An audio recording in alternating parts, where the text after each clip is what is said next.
Hello guys यदि आपने कोई भी बाइक फाइनेंस पे ले रखी है और उसकी ईएमआई बाउंस हो चुकी है तो इस वीडियो में कंप्लीट जानकारी दूंगा कि आपके साथ क्या हो सकता है, क्या आपकी बाइक छीन सकती है और किस प्रकार से आप अपनी बाइक को सेव कर सकते हैं, छीनने से बचा सकते हैं।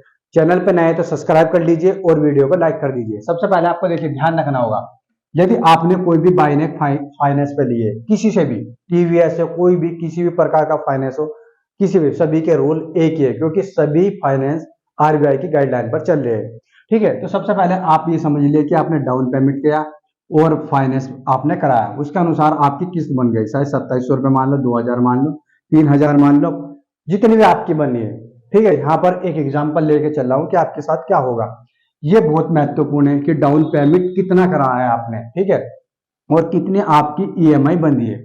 जैसे कि फर्स्ट ईएमआई हमारी 2700 रुपये बन चुकी है, उसके बाद आपकी ईएमआई फर्स्ट बाउंस हो चुकी है, कि मतलब ये नहीं कि पहली हो चुकी है, पहली कोई सी भी हो सकती है। दो जमा कर दी, उसके बाद एक जब हो गई तो वो पहली में आ गई। ठीक है, आपने 10 जमा कर दी, एक ही हुई है बाउंस, तो वो पहली में आ गई है। जब भी आपकी बाउंस होनी शुरू हो जाएगी उसे कहते हैं फर्स्ट। ठीक है, तो ये ईएमआई बाउंस हो चुकी है, 2700 रुपये आपके यहाँ पर बाउंस हो चुके हैं। ठीक है, इसके बाद आप देखिए कि 3 महीने ऐसे ही चलते रहते हैं।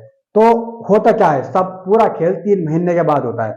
फर्स्ट मंथ क्या होगा, केवल ईएमआई, ईएमआई प्लस पेनल्टी। ये देखिए ईएमआई प्लस पेनल्टी आप पे लगेगी।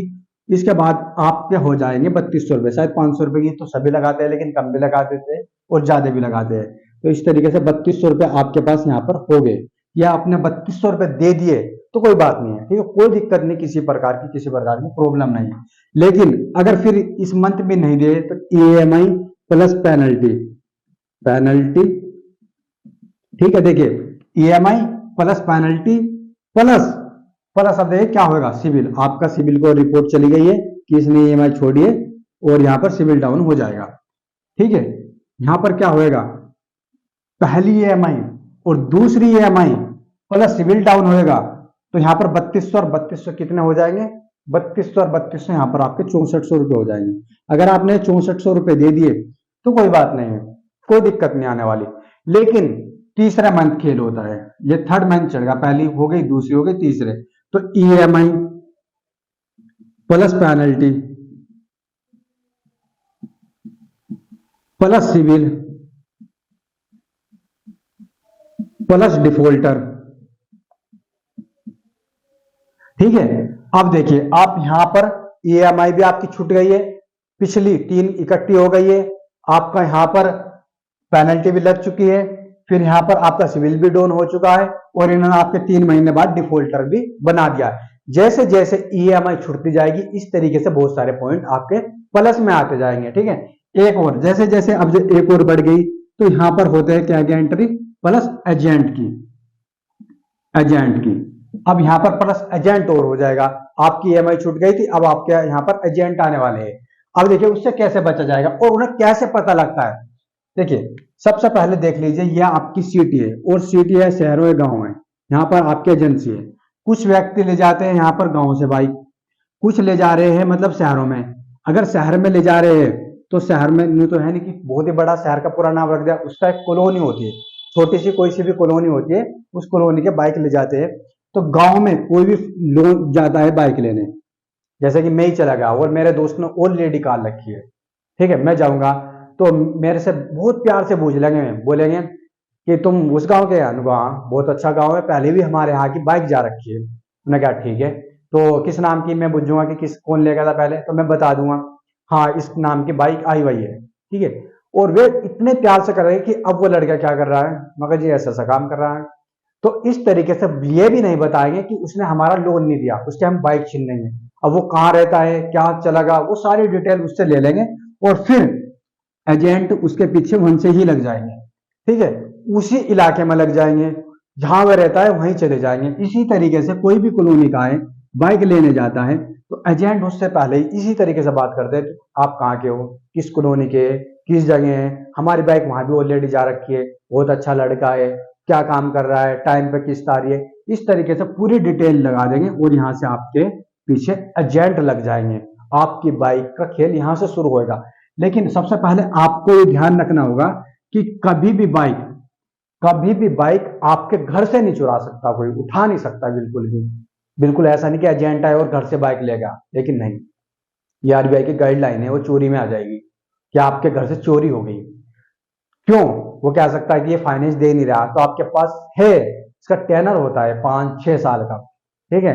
टेनर से पहले आप कोई भी बाइक नहीं चुरा सकता, ले नहीं सकता, ठीक है।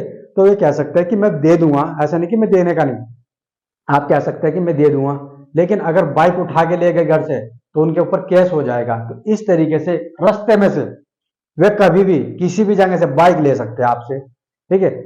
तो उससे आपको बच के रहना है बिल्कुल। और सबसे पहले अगर कहीं भी रास्ते में मिल गए, अगर तीन तीन ईएमआई से नीचे कोई आपकी बाइक बाइक छीन ले, तो आपको बाइक देनी नहीं है, बिल्कुल नहीं देनी है, ठीक है। आप कुछ भी बोलिए कि मैं भर दूंगा, अगर ले गया तो आपको सीधे एजेंसी में साथ साथ जाना है, किसी भी फ्रेंड से पैसे मंगाने। वरना देखिए कितना बड़ा चार्ज लगेगा, जो एजेंट है उसका चार्ज लगा दे, 1000 लगा दे, 2000 लगा दे, 5 लगा दे, 10,000, जितनी आपकी ईएमआई छुट्टी पड़ी है उस पर पेनल्टी सहित चार्ज लगेगा, ठीक है। और आपको बाइक देना मुश्किल कर देंगे, क्योंकि उनके पास बाइक फंस चुकी है ना। तो इस तरीके से आपको ध्यान रखना होगा कि जब भी कोई बाइक ले आपसे, तो वहीं से उसका खिस्सा काट लीजिए। अगर नहीं कटता है तो साथ साथ जाइए, अगर जब भी नहीं साथ भी नहीं जा सकते, तो जो बाइक ले जाने वाला है उसकी फोटो जरूर ले लीजिए। क्योंकि आजकल ऐसा हो रहा है कि बाइक ले जाएंगे और बाइक की कीमत ज्यादा होती है, और आपकी ईएमआई भी काफी सारी चली गई, डाउन पेमेंट भी, और वे बोल देते हैं कि हमने कोई भी बाइक आपसे नहीं छीनी है, और फिर आपसे बहुत ज्यादा पैसे हटते हैं। तो इसलिए सबसे पहले फोटो लीजिए और आइडेंटिटी देखिए। काफी बार ऐसा भी हो गया कि बाइक के मतलब जो बंदे एजेंसी में होते हैं, वे किसी और को इन्फॉर्मेशन देते हैं कि ये बाइक आपको छीननी है, और वे कंपनी की एजेंसी के होते ही नहीं है, और वे बाइक लेके चले जाते हैं। फिर एजेंसी में आप जाते हैं तो वहां बाइक मिलती ही नहीं है। तो आजकल जमाना बहुत खराब है, तो इसलिए आपको सबसे पहले फोटो लेना है, उसकी आइडेंटिफाई करनी है, और उस कंपनी का एजेंसी का देखना है क्या ये एजेंसी का है, पूरी डिटेल उसकी लेनी है, आधार कार्ड लेना है, और फिर उसे आप बाइक दे सकते हैं यदि आपकी इच्छा हो। वरना आप एजेंसी में साथ साथ जाइए, और फिर एजेंसी में आपकी बाइक खड़ी हो जाएगी जब आप वापस आ सकते हैं।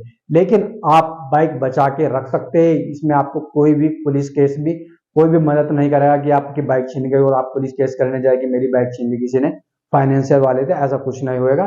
तो इसलिए पहले आप सतर्क रहिए, ठीक है। तो पहली सेकंड थर्ड अगर छूट जाती है आपकी तो उसमें कोई टेंशन नहीं है, केवल पेनल्टी लग जाती है, लेकिन इससे बाद में छूट जाती है तो यहाँ पर एजेंट की एंट्री हो जाती है, जो आपकी बाइक रिकवर कर सकते हैं। दोस्तों फिर भी आपको कोई प्रॉब्लम आ रही है किसी प्रकार की, तो आप कमेंट बॉक्स में लिख सकते हैं।